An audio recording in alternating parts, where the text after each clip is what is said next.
After a concept car has gone through an entire design process, the final step is always the test drive. 40 miles from the technical center is the tightly restricted proving ground.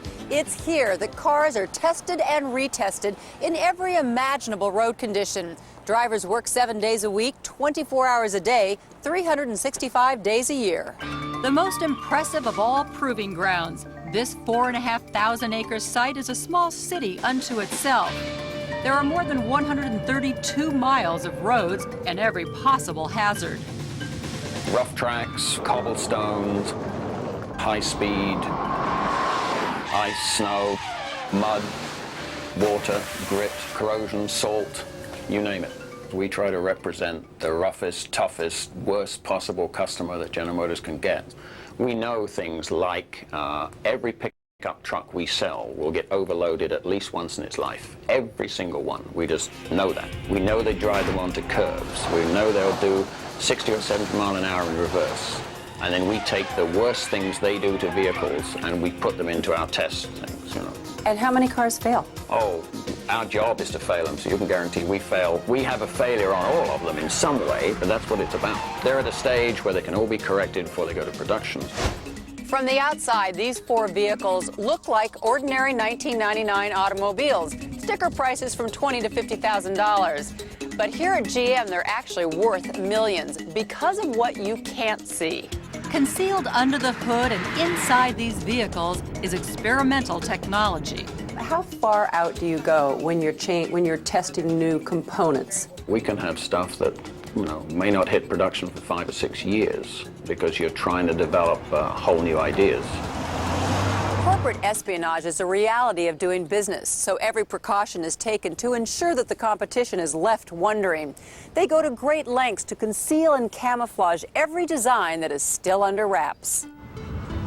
These vehicles are at the final stage of the design process. Once a concept car like this Pontiac Aztek is approved for mass production, prototypes complete with all their new technology are tested. The vinyl covers either disguise features completely or have a shape like the headlights that is very different from what's underneath.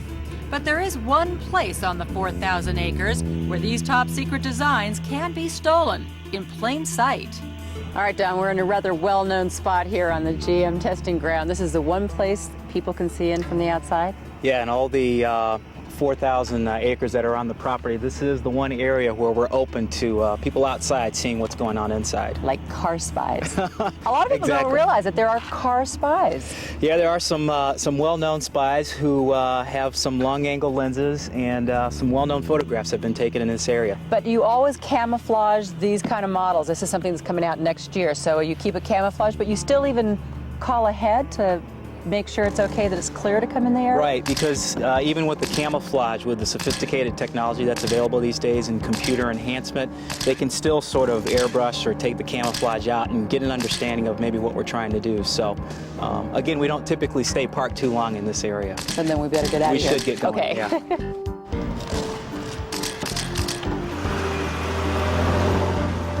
General Motors employs hundreds of staff drivers.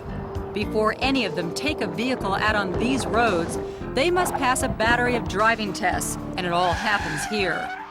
Hidden deep within the proving grounds with its own security is GM's Black Lake, a wide-open 67-acre testing site.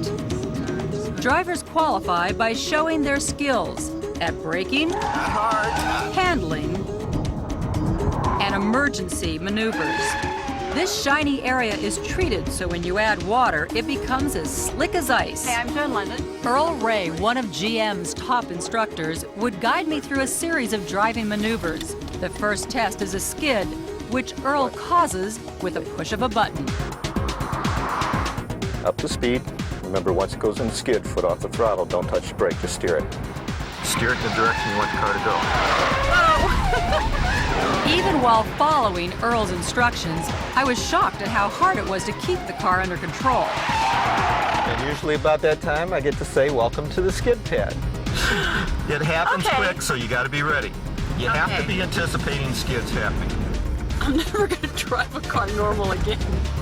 My next test was to learn how to handle a car whose anti-lock braking system had failed. Okay, you're going to have 2 wheels on dry pavement, 2 wheels on wet pavement now. When I say brake, I want you to do a panic brake stop. Hit it just as quick and just as hard as you can. Straighten it out.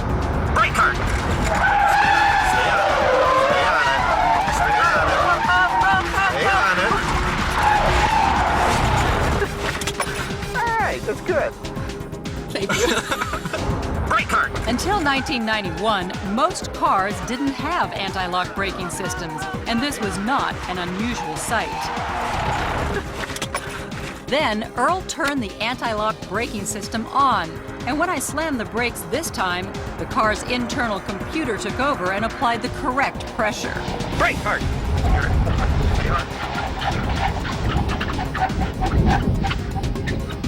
That's the difference between ABS and non-ABS. Oh my gosh.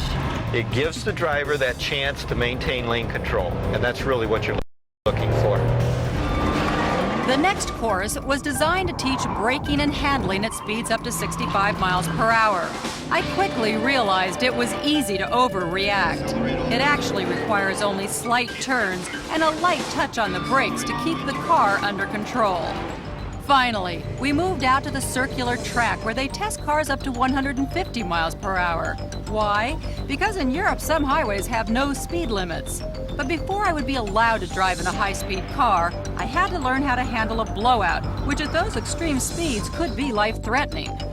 And remember, once it goes down, hold your throttle position until you maintain lane control. So I don't take my foot off the Nope, accelerator at all? not until you maintain lane control.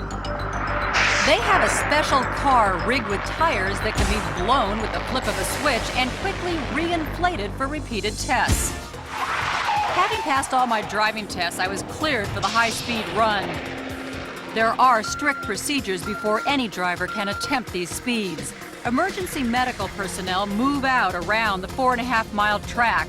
All other vehicles were cleared. This experimental Corvette has a steel roll cage. Helmets are required. We got the green light to proceed. Track hot, you're cleared to go. Even after all my training, I have to admit I was feeling both excited and nervous. When you first start and you go 110 or 120, it seems so fast. Okay, you're at 140 now. Go ahead and take it on up to 150. There was no room for error. Any sudden turns would send the car into a violent spin. How fast am I going? Okay, you're at 152 right there. I suddenly realized I was driving at the same speeds as professional race car drivers.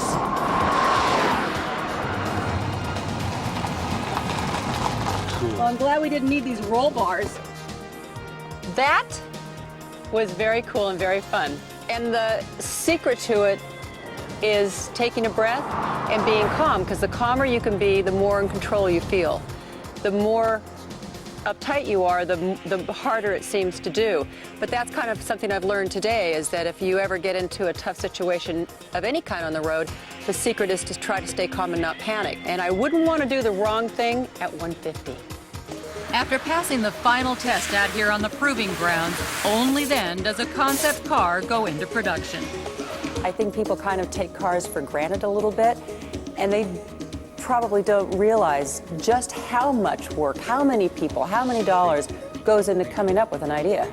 Absolutely. I mean, it's just enormous, the amount of creativity, you know, the skills, the thought, the testing, the building of prototypes, the emphasis on safety and quality, the validation. It's just enormous. And it all happens behind closed doors at General Motors.